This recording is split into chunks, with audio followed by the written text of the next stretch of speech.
How's it going, Rams? I'm Payton Hagans, and welcome to Thursday Night Sports.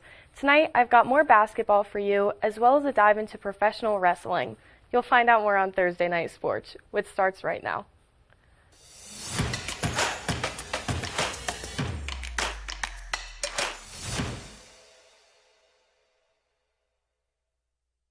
Now, we heard from Mike and Leah earlier about CSU's unfortunate end to its basketball season, but it did take a win to get to that point. Here's their report on the Rams' victory in round one over Fresno State yesterday afternoon. Thanks, Payton. Colorado State did have a nail-biting second half against the Fresno State Bulldogs, but they were able to get it done thanks to an Isaiah Stevens game winner with 2 seconds left on the clock. Yeah, Mike, this game was super fun to watch, especially since the Rams led the majority of the afternoon. CSU came out hot in the first, and this was mostly due to John Tanjay hitting threes at any given chance. But the Bulldogs were able to respond, eventually overcoming an 11-point deficit late in the second half to tie it up at 62. But as we know, Isaiah Stevens has come up time and time again when it matters most, waiting for the perfect moment to attack the paint and hit a game-winning floater. Wow. And while we do quite enjoy watching those highlights and talking about the game, let's now go to the box score. And at first glance, we see a pretty evenly matched contest. However, once you look a little more in depth, we see the Rams putting up a higher three-point percentage and overall field goal percentage. One of the green and gold's best traits this whole season has been their efficiency. But the Rams weren't on top in every category as the Bulldogs bested them in the paint and on the boards, registering almost twice as many points inside and grabbing 6 more rebounds. But in the end, it was the Rams' calm nature, especially from Stevens, that won them this game. Well said, Mike. And, with the outcome earlier today, this win still was a huge morale booster for the Rams. Concluding the regular season with the win against New Mexico, combined with the Fresno State win, has a lot of really good opportunity to start the season off strong for next year. Payton, back to you. Wow, I hope that Isaiah Stevens' bucket wasn't his last notable moment in the green and gold. I think we're all rooting for his COVID year to be put to use. We'll just have to wait and see.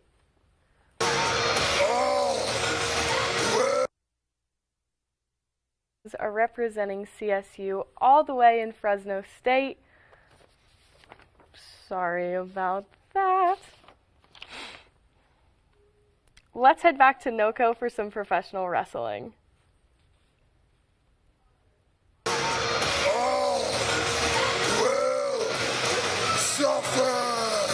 The art of pro wrestling is a craft like no other, and not many people are familiar with it. I watched wrestling since I was 7 years old. My brother introduced me into it, and I was hooked ever since. Like Brooke, many of the pro wrestlers entered the industry by watching the WWE at a young age. I've been a fan since about 4 years old. The Rock Mick Foley was my first match, so it's been a part of my life, my entire life. Pro wrestling doesn't only inspire those in the United States, though. I am a Chicano, Mexican-American. My parents are immigrants to this country. It's a great country. I love this place a lot.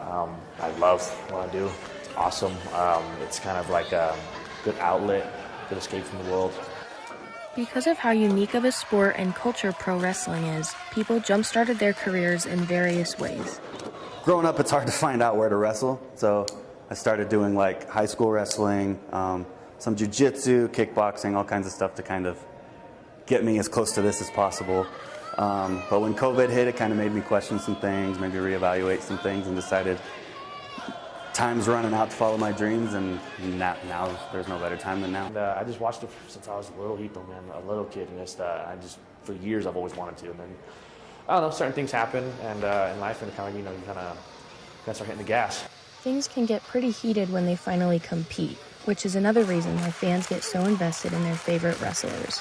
Despite this, participating in the activity provides a much deeper meaning. This became apparent for Brooke after she suffered an injury on just her third match. With my second injury, I had such a huge, overwhelming support system behind me that I wasn't expecting at all. And that's one of the most praised aspects about it, the tight-knit community. Especially the different territories or regions that you work in. There's kind of a group of family out there everywhere you go. No matter how intense the matches get, the wrestlers are always looking forward to their next event. Honestly, I love performing. I love doing what I do. It's you know, you put your heart and soul into what you do, and you kind of feel great about it. And when you get a reaction that you're looking for with the crowd, that's what I look forward to the most, because that's when you know that you did what you're supposed to do.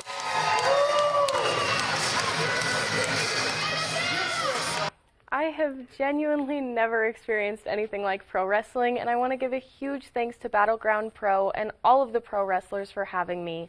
They're hoping to start hosting more events in the Fort Collins area, so keep an eye out for that.